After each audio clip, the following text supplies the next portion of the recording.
Kupata habari zetu kwa haraka, bonyeza subscribe kisha alama kengele itakayokujia. KingPro, the best quality.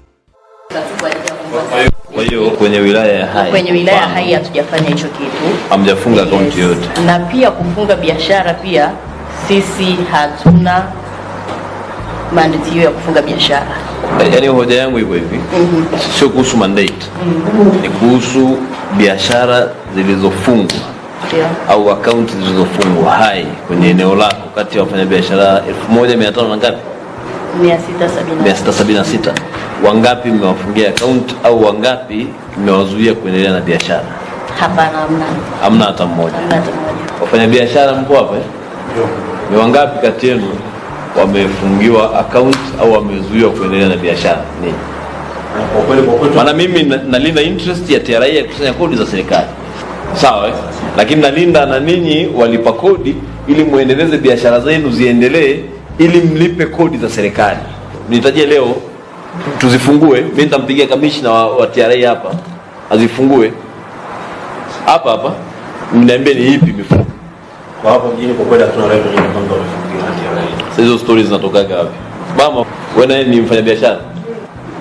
Kwa kweli biashara Kwa hiyo badala yake ninyi wafanyabiashara sasa, waacha niwaambie nini ambacho ninyi baadhi ya wafanyabiashara msio waaminifu mnafanya ili kuchepusha kodi ya serikali, huku mkiwa wa kwanza kunungunika na kualika watu kuwasaidia kulalamikia serikali kwamba mazingira ya biashara yamekuwa magumu. Wacheni kufanya under declaration ya mizigo yenu. Unanielewa bwana mwenyekiti? Ndio. Yaani unaponunua mzigo wa milioni 100, ukija mtu wa TRA usimwambie mzigo ni wa milioni 20. Ninyi mnajua naongea nini. Alafu unanunua mzigo mkubwa, unauweka kwenye display kwenye kaduka hapo nje. Kanaonekana tu kale kaduka kawazi, lakini ndani umehifadhi magodown, umehifadhi makontena ya huo mzigo. Maana yake hata namna ulivyonunua ilikuwa haramu. Ndio maana huwezi kutangaza. Jambo la pili, mtu anapokuja kununua dukani, mteja usiwe na bei ya risiti na bei ambayo haina risiti. Inakuwaje dukani tunakuja kununua kitu, unamwambia mtu nikupe na risiti au nisikupe na risiti kwa bei hii? Maana yake mnajua namna mnavyocheza na hizo bei. Mimi ninazo hizi risiti hapa. Kwa mfano, mimi nimetuma mtu mmoja amekwenda amenunulia bidhaa za 370 ngapi bwana? Dogo, 370 ngapi? Wamekupa risiti ya shilingi ngapi?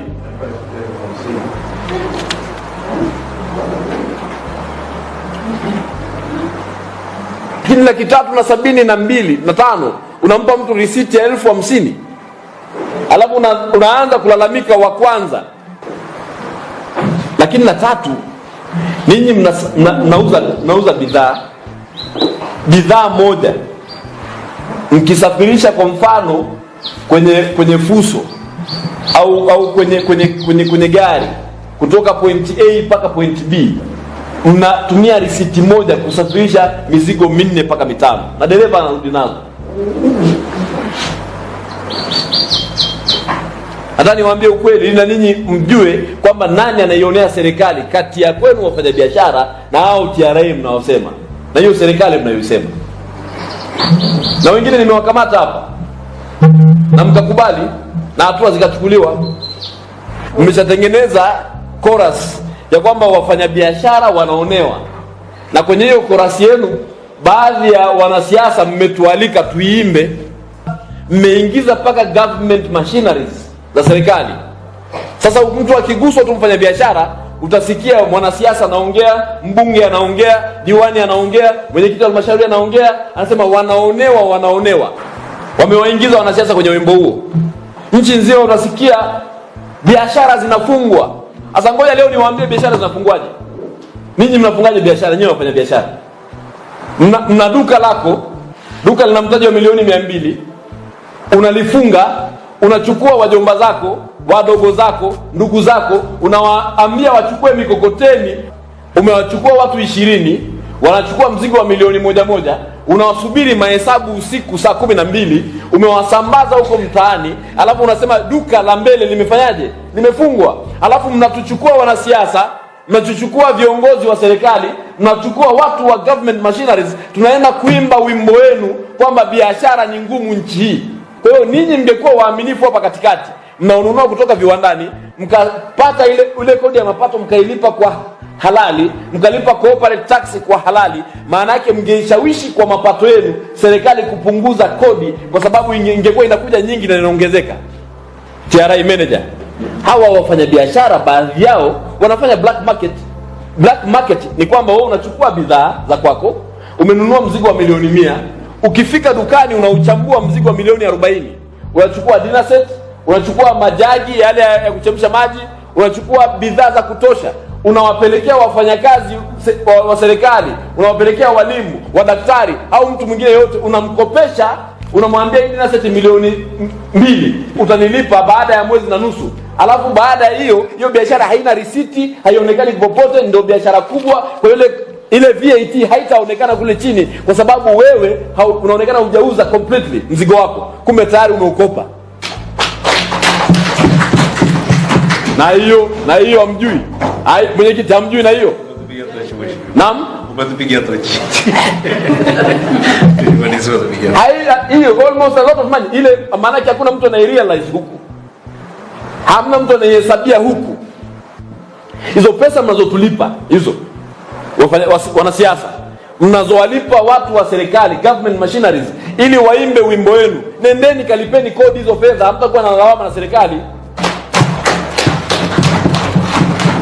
Yaani mnatengeneza picha si uongo, si wa Rais Magufuli. Yaani wacheni hizo siasa, sikilizeni.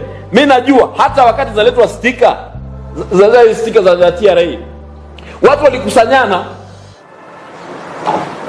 walikusanyana wafanya biashara, wakahangaika usiku na mchana ili biashara ya sticker isipite, na wakalipa mabilioni ya mapesa, wakatafuta mabilioni ya mapesa ili waende kuinfluence. Sasa mtashindwa kuinfluence watu waende kusema, tuanze kupiga kelele kwamba hali ni mbaya.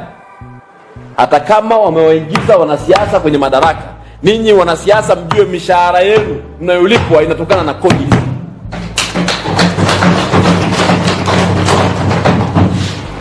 Mtu asiwaonee mfanye biashara kwa raha mpate pesa, lakini hizo pesa sio za serikali, ni za kwenu kwanza, za kusaidia familia zenu. Kwa hiyo mziheshimu, alafu nyingine mlete ziende zikawasaidie wenye haki wengine wa Tanzania wote, ili muwe na barabara, muwe na soko, muwe na ujenzi wa vituo vya afya, watu wote wafurahi, kwa sababu ninyi ni wafanya biashara.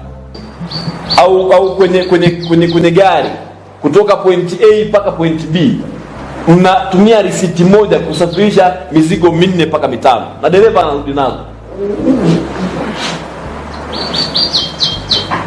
Hata niwaambie ukweli, na ninyi mjue kwamba nani anaionea serikali kati ya kwenu wafanya biashara na hao TRA mnaosema, na hiyo serikali mnayosema. Na wengine nimewakamata hapa na mkakubali na hatua zikachukuliwa. Mmeshatengeneza chorus ya kwamba wafanyabiashara wanaonewa, na kwenye hiyo chorus yenu baadhi ya wanasiasa mmetualika tuiimbe, mmeingiza paka government machineries za serikali. Sasa mtu akiguswa tu mfanya biashara, utasikia mwanasiasa anaongea, mbunge anaongea, diwani anaongea, mwenyekiti wa halmashauri anaongea, anasema wanaonewa.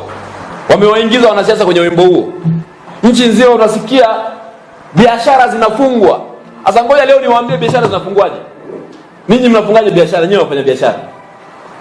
Mna duka lako, duka lina mtaji wa milioni 200, unalifunga, unachukua wajomba zako, wadogo zako, ndugu zako, unawaambia wachukue mikokoteni, umewachukua watu 20, wanachukua mzigo wa milioni 1, unawasubiri mahesabu usiku saa 12, umewasambaza huko mtaani, alafu unasema duka la mbele limefanyaje? Limefungwa. Alafu mnatuchukua wanasiasa, mnatuchukua viongozi wa serikali, mnachukua watu wa government machineries, tunaenda kuimba wimbo wenu kwamba biashara ni ngumu nchi hii. Kwa hiyo ninyi mngekuwa waaminifu hapa katikati, mnaonunua kutoka viwandani, mkapata ile kodi ya mapato mkailipa kwa halali, mkalipa corporate tax kwa halali, maana yake mngeishawishi kwa mapato yenu serikali kupunguza kodi, kwa sababu ingekuwa